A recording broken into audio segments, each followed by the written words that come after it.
Hello there, Seraphim17 once again.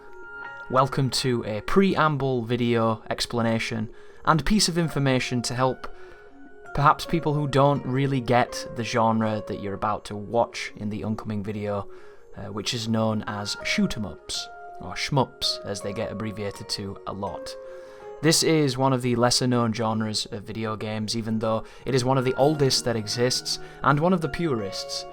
They don't really get the light of day that they used to get outside of very niche and fringe communities, and it's very disappointing for anybody that's passionate about them to essentially be sidelined into this denigrated area of video games that doesn't get the respect that it deserves. And this video is not going to be an indictment of the falsified vision of what these games are and the general ignorance that surrounds them from people who have no concept of exactly what goes into making them as elegant and as majestic as they are. But it is simply going to be a companion piece to help people who would want to watch the video and would want to learn a little bit more about what's going on in said video to make it more digestible. So the gaming question is going to be Mushihime-sama, which is a cave bullet hell shooter, which translates roughly to something along the lines of Insect Princess, and it is going to be a 1 credit clear of Maniac difficulty using W power. It is one of the most difficult things I've ever done, and probably the hardest thing I've put on my channel, and the reasons for that I will be explaining in this video, so I don't have to do so in the run itself and we can focus on talking about the run. But before I get into that, I just want to give a little bit of background when it comes to shooting games or shoot-em-ups, so that you understand my journey in them and you understand where I stand with them. So I got into shmups back when Ikaruga came to the GameCube. I don't know exactly when that was, but it was about the early 2000s. And before that, I had played them in the arcades as a kid. I had stumbled across them trying to play as many games as I could when games were quite rare and you were thirsty and hungry for any kind of exposure. But it wasn't a genre that I jumped into to really learn or understand or delve deeper into it. And then I saw Ikaruga in a magazine and I asked for it for my birthday or for Christmas, and my dad and my parents, being amazing people and being very thrifty, they managed to pick it up, and I was introduced for the first time to the concept of a shooting game that had quite a lot of bullets on the screen. And it really did have a huge impact on me in ways that many other genres and other games have done so as well, that you've heard me speak about and you've heard me gush and just completely adore on this channel. So Ikaruga was that for me, and I played the living shit out of it. I wasn't very good, as you can imagine. I just loved the idea of it, played everything that I could do with that game, and I ended up, after a while, getting the 1 credit clear, which is how the games are meant to be played and how you actually beat them. There is this reputation for credit feeding that makes people think that they've beaten the game and the games are only 20 minutes long and there's no reason to go back. That's just, you're completely misunderstanding what the genre is when you do that. You're beating the game, but you're not learning the game and earning that victory. So it would be the equivalent of hitting a Dark Souls boss once and it dying without doing some kind of crazy setup to make that happen, because you can actually do that. It would be the idea of cheating yourself and cheapening your victory, and that's what is available for people to do, should you choose to. And I got that clear, and it was really, really cool, and it led me into looking into other aspects of the genre. And then I saw the video, Hardest Boss Ever in the World. I think we all remember that banger, where it is, of course, footage of a player taking on the final boss, Larsa, in Mushihimesama Futari, which is the sequel to the game you're about to watch. And I did not know what I was looking at, but I knew that it was the next level of what this was. And if you know my personality, you know that I'm the type of person that likes to push the boundaries of what I can do. I like to get better at things. I like to understand things on a higher level if I can. I like to push. And when I saw just the concept of this tiny vehicle dodging all of these hellish looking purple bullets, I really wanted to check it out, I really wanted to play it. But in this time, getting access to the internet for me was kind of awkward. It wasn't as easy to access as it is right now, and it was a different world in many ways, especially when it came to video games. So I'd just seen this video, I didn't really know what it was, I didn't really know how you could get it, I didn't really know like what you would do. And over the time, that gradually changed as my access to the internet got better, my understanding of the people that made that game, a company by the name of Cave, and the understanding of this term Danmaku, which is translated to bullet hell. The idea of there's a lot more bullets than normal, and one of the main goals in that shmup is to dodge those bullets while staying alive and doing what you need to do. And traditionally in a lot of shoot 'em ups, you'll notice that there's not that much bullets, not many bullets, sorry, wonderful English, and they move quite quickly. And if you touch anything, you die, and you generally play as some kind of craft, you're generally in some kind of space background doing the classic Gradius kind of gameplay. And those games were always fun, but they didn't appeal to me. The appeal here was the bullets. It was the fact that there were so many of them. And it really did have such a huge impact on me at the time, because gaming was, at the time when I was getting into this, gaming was kind of lulling for me. I'd already got the games that I was really enjoying, games like Devil May Cry 3, games like God of War 2, the Onimusha series, stuff like that, but the new games weren't really focused on the things that I wanted, and the new consoles that were coming out weren't really hitting me in the way I needed them to, and instead I got really, really into these Danmaku shooters. So I started importing them. I started purchasing them for my PlayStation 2 with a swap magic disc. And I ended up buying Dodonpachi Daiojo, which is a ludicrously difficult game, for the PS2. I ended up buying Cyveria 2, which is different to the Cave shmups, but still an absolute banger. I got a game called Galuda, and I got Mushihimesama for the PS2 as well.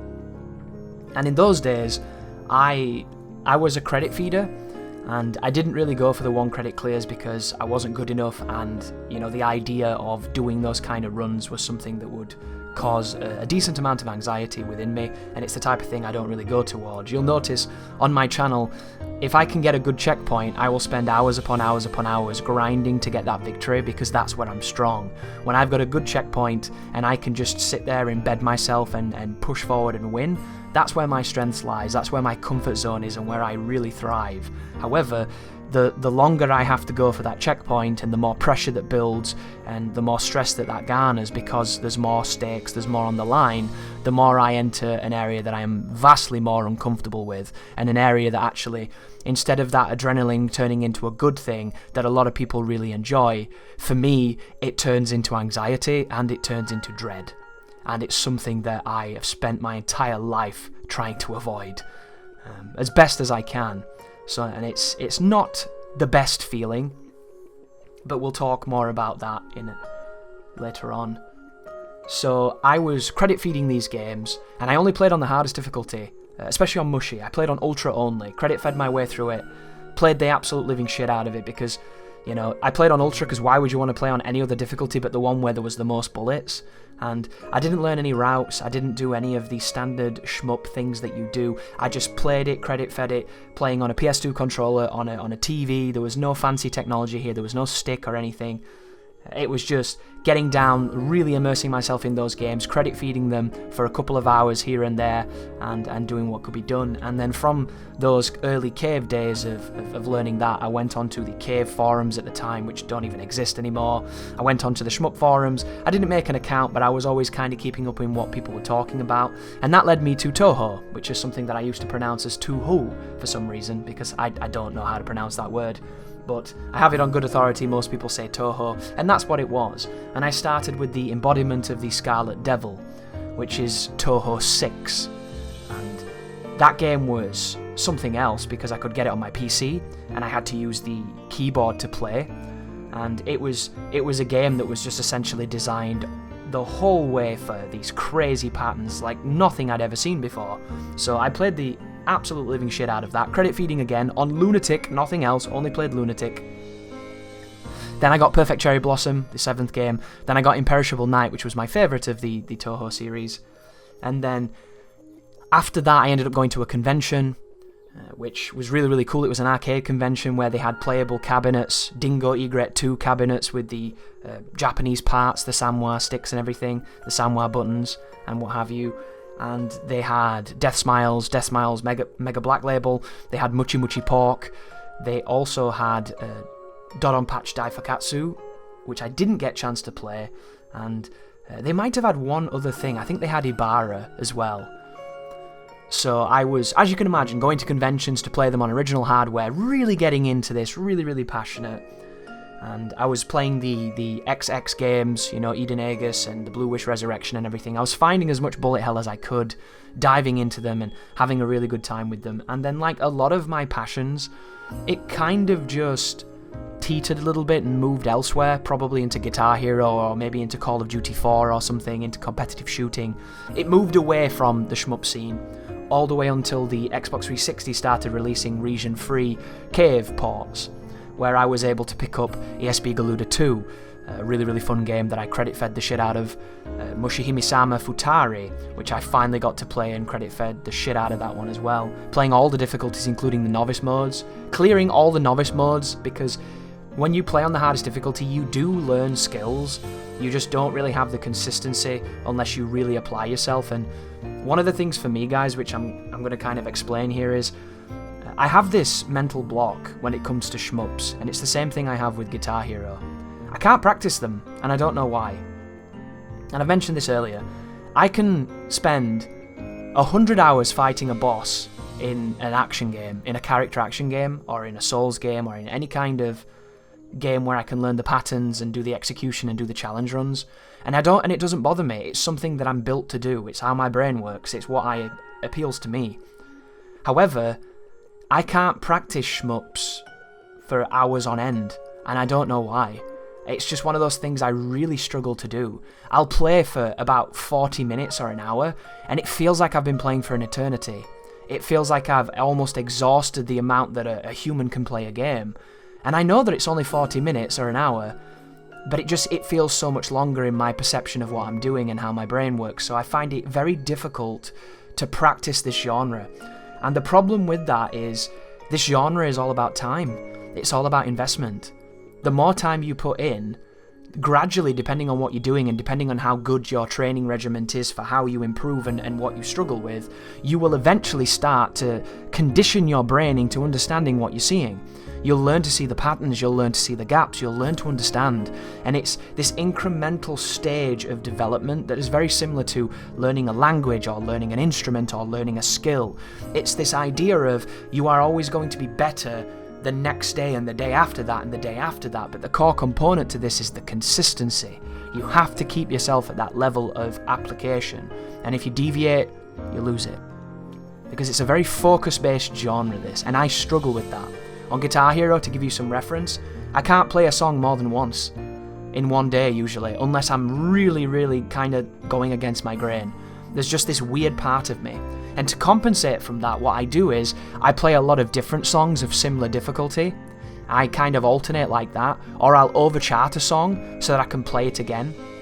But I have this inherent impatience with repeating myself. And you've seen it if you've been with the channel long enough, and you might be new, thank you for listening if you are, and if you like shmups, I love you too.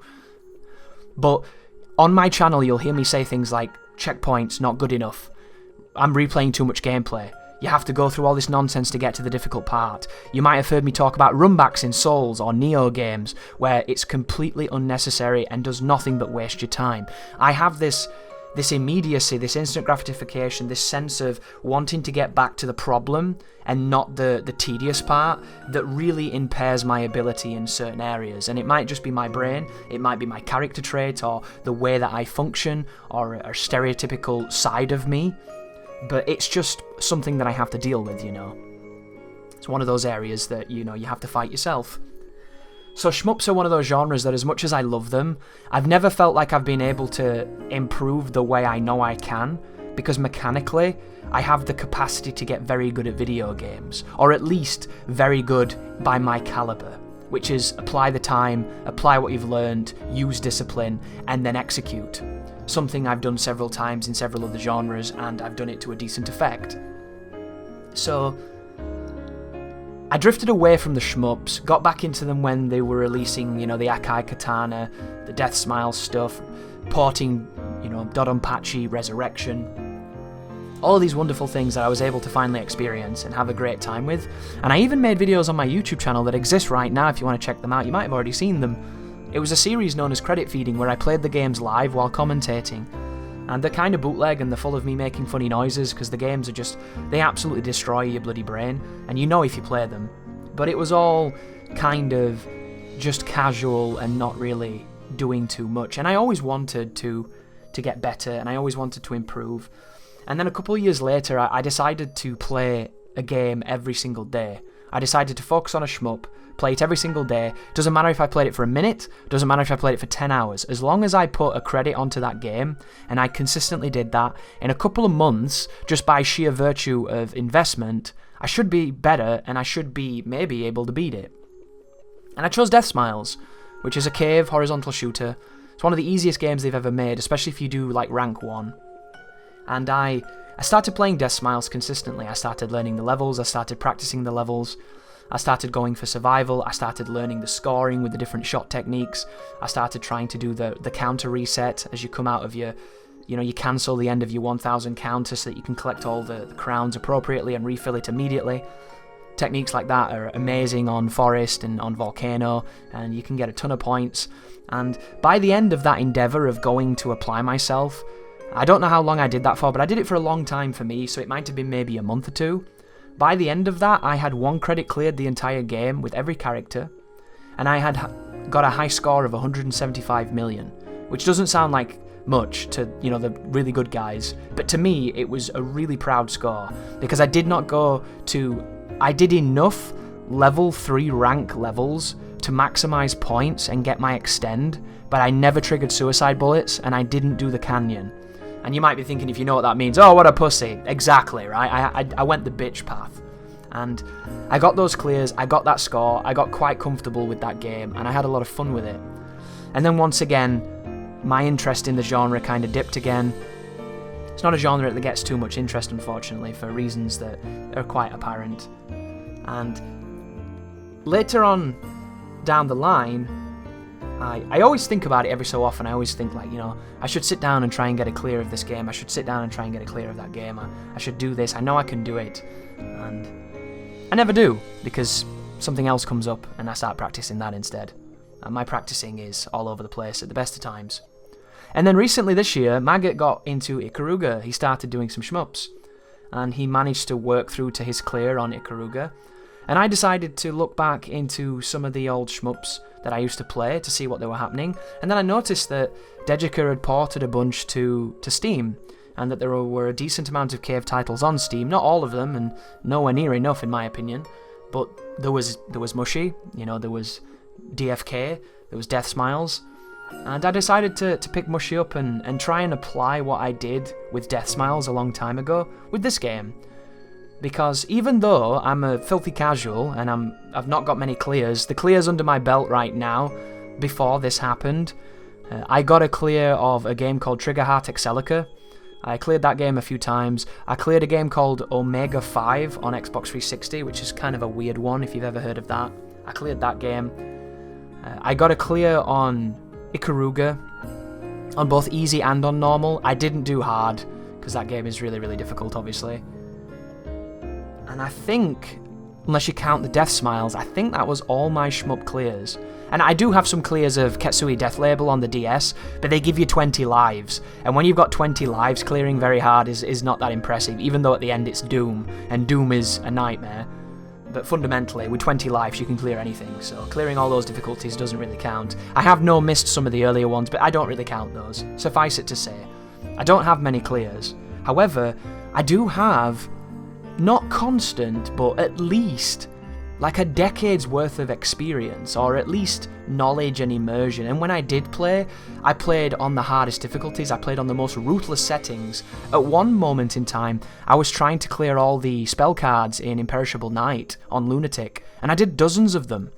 I did a whole bunch of them, and I know it's not that impressive in the grand scheme of things, but when you immerse yourself in those patterns and in those games at that level of them, even though you're just dying a ton and laughing about it and being like, how the hell do you do this? You're still learning, even though you don't know you're learning. So I have a decent amount of skill in me that I probably wasn't tapping into. And I can always sharpen that back up and then build on it. It's a solid foundation to have. If you were coming in cold, you might struggle with some things that I would find easy because of that experience. Experience cannot be undermined because it's so essential in almost everything we do.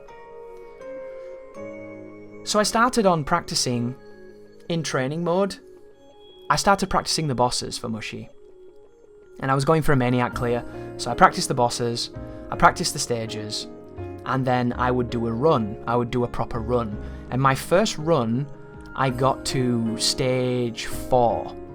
I got to stage 4 and it all fell apart. And I shared that replay with my stream, and I commentated it and I explained what was going on. And it was really encouraging because stage 3 was a huge difficulty spike for me, because I think stage 3 is where the game really starts and it gets serious.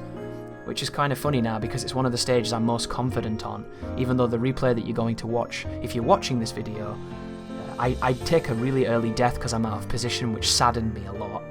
But it happened.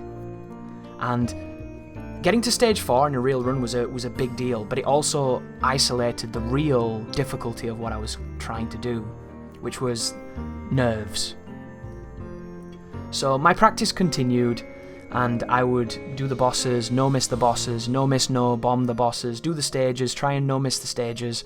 It took a while, but I finally no missed stage 4, which I think is a very difficult stage, and to this day, I've only no missed stage 5 once, because it's such a step up, it's incredibly difficult. And then I did another run, and I got to stage 5, and it fell apart.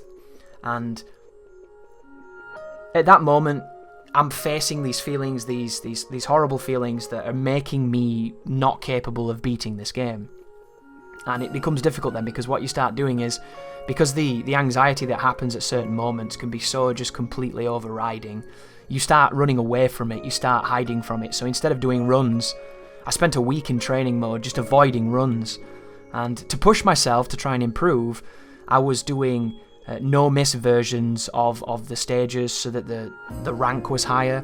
I was playing on 1.5 max mode so that the bullets were faster. I was playing on a range mode so there was more bullets. I even went to ultra and started doing ultra bosses and ultra stages and getting way further in those difficulties than I thought I would. But in training mode, it doesn't matter, does it? What you can do in training mode is different to what you can do in a real run. In training mode, I can be a monster. I can do things because I'm confident, because I'm comfortable, and because there's nothing at stake. But when you start those real runs, everything starts to start affecting the smallest thing. And that's where you have to learn to be in that moment. And the only way to do that is to gradually expose yourself to that moment, which is something that I find very hard to do. Because as I've mentioned, guys, it doesn't trigger a good kind of adrenaline in me, it triggers an awful kind of anxiety. And if anybody here has had any kind of anxiety, and if you've experienced it in your life, you'll know that lots of people talk about anxiety, and even your fucking dog has anxiety, like goldfish have anxiety, you know, like it's this thing that is so ubiquitous now that it's almost deafening and people are losing respect for it. But not to belittle anyone else's cases, but when you really get one of those triggers that resonate within you, it can be a mountain that is absolutely unscalable. It can just completely shut you down. And I know it's just a video game, and it seems silly, doesn't it, that it could have such a profound effect on you, but your body doesn't know that it's just a video game. Your body thinks you're dying, your body thinks that you're in trouble, that you're in danger, and it wants to help you survive. It wants to give you the tools to put you in the right space to move and get out of there. And I do believe that you need that nervousness, you need that anxiety, you need a lot of that adrenaline. It keeps you sharp, it makes you better. But I do think that there are times when my body produces perhaps a little bit too much of it, and it can become a very, very difficult bulwark to surpass. So this swiftly changed from me versus the game into me versus myself. And this is why this is one of the hardest things I've ever done. Because mechanically, the game, once you learn it to the level that I've learnt it, it's not too bad. I mean, it's obviously very difficult and very demanding and very skillful, and I don't want to take away from anybody's ability in the game, because if you can comfortably play this game and understand this game and do it without dying and continuing, you're very good at this game. It's not an easy task. But objectively, this is not the hardest shmup. It's not the hardest clear. It's not even the hardest difficulty. It gets way harder than this. But it's a great stepping stone into this genre and into this pantheon of getting better at this genre too. However, beating yourself when you're so fucked up in that moment, that's the real difficulty. That's the real achievement. That's the big thing. Overcoming an impossible wall and applying yourself in spite of it to an incredibly just precise and demanding task, that's the skill. And that is why I have so much respect for people that play these games at a high level, because I can't imagine what the nerves must be for them when they're doing those amazing runs. And I would imagine that they're quite strong in those moments because they're more comfortable. But if any of them get the kind of anxiety that they breed in me, then my heart goes out to that person, because it is huge. It is such a difficult thing to get around. And I mentioned this on my stream the other day. It's kind of funny because I've been in situations where I was about to get beaten up by a gang of people, and I did not feel anywhere close to that dread that I felt when I was on those runs. Like actual bodily harm, threatening harm with assailants in your face, and I was more comfortable than I was doing a run on a video game. It doesn't make a lot of sense. There's no logic there. There's no rationale there. It's just the brain is a weird, weird place. And I wanted to share this little tale here, guys, because I know that I can't be alone, and I know that this is not something that a lot of people are comfortable talking about. And I don't feel like there's any shame in it. And if anything, I'm proud of myself for being able to push through it, and I'm hoping that by exposing myself more gradually to this, in a genre that I love, I can become stronger because of it, and I can make that demon go away a little bit, because it will help in every other area of your life, right? And who would have thought that video games could have been that force of nature against such a overpowering chemical? It could lead to great things, hopefully. So the other day, I was setting out to stream this game to do some runs, and I was hoping that my stream chat could give me some energy. And I played a few runs where I reset on the first stage, because the boss can sometimes fuck you up, especially if you mess around with the formation. You don't do the right damage, you have to be in the pattern too long, and it can get a bit dangerous and mistakes will happen. So that was a bit disappointing. And then I got on a proper run. Where I was playing really well. I no-missed stage 4, which was superb. And then stage 5 just kind of crumbled, as it often does. I'd made a couple mistakes earlier. I think I died on stage 2, which was kind of terrible. And then the run happened. The run where I succeed, the run that you're about to watch. And it was something. It was going really, really well until the death on stage 3. But luckily, I pulled stage 3 back, and I was okay with it. And then stage 4 collapsed. I went from a no-miss run of stage 4 to dying twice. One of them in the dragon segment that I should never be dying on. I even messed up the bosses. Like, what I'm going to do, guys, is I'm going to record a video of what all the boss fights should have looked like in training mode, and then you can compare them to what happened in the real run. And then when I got to stage 5, I did not think I could do it. The anxiety was getting really, really bad. But I managed to push through. I got to the final boss with no lives but 3 bombs, and then I was able to perform. I was able to get it out and to pull the clear out, and it was an interesting sensation. And if you want to see that run live, it is available over on my Twitch channel, and you can see what was going on there. I was using the Steam version of the game, for anybody curious. I was using an arcade controller, an arcade joystick, and I was doing a decent amount of pausing as well, which is important, because some people think that if you pause on a 1cc it doesn't count, which, fair dues to you. I know you can't pause in the arcade, but we're not in the arcade anymore, dude. It's time to move on. However, I was using the pauses to kind of collect myself, to try and fight through the dread, and to try and fight through the anxiety, and luckily I was able to do so, so it was a huge victory for me. But I just wanted to give you an idea, guys, here of what this video means, because there's going to be some folks that watch it and just think, what is this shit? This is weird purple bullet thing where you just fly around shooting stuff, like, this is boring, what even is this? When in reality, what you're watching, or what you're going to watch if you do, is going to be just this hellish tug-of-war battle against my own brain while trying to dodge purple bullets that plants are throwing at me and bugs are throwing at me, and I play as a chick who's not wearing any underpants, and it's madness, right? But if you made it this long, ladies and gentlemen, to the 30-minute mark of my rather florid story, thank you for watching. I hope you enjoy the run. Shmups mean a lot to me, and right now, because there's nothing really taking my fancy in the gaming landscape, I want to share my passion with you. And even if you don't like them, even if you don't care about them, give them a shot, even just to watch, because you never know, you might learn something about yourself. I know I certainly did. But thank you for watching, and you take care now.